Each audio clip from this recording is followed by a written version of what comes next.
Buonasera e ben ritrovati con il TG Flash di New Sicilia. Di seguito i titoli più importanti del pomeriggio. In apertura la replica del procuratore di Caltanissetta Salvatore De Luca alle voci secondo cui la procura non avrebbe voluto svolgere ulteriori accertamenti sulla cosiddetta pista nera nell'ambito delle indagini sulla strage di Via D'Amelio. Chi afferma ciò o non è informato o mente, lo ha dichiarato in una nota.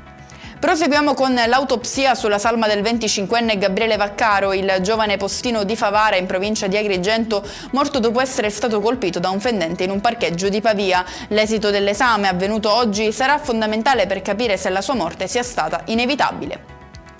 Ci spostiamo a Carini, in provincia di Palermo, per una vincita da 100.000 euro trasformatasi in un incubo durato 1 anno e mezzo. È quanto è successo a un giovane che, dopo aver vinto la cospicua somma al Gratta e Vinci, sarebbe stato ripetutamente minacciato e aggredito da un gruppo di 5 ragazzi, ora ai domiciliari.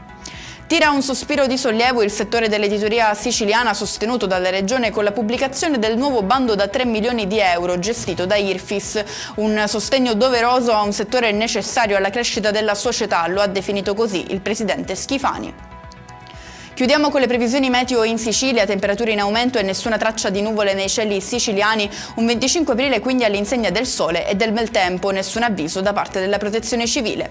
E con questo è tutto, prossimo appuntamento lunedì alle 13:30, grazie per averci seguito, buon proseguimento di serata.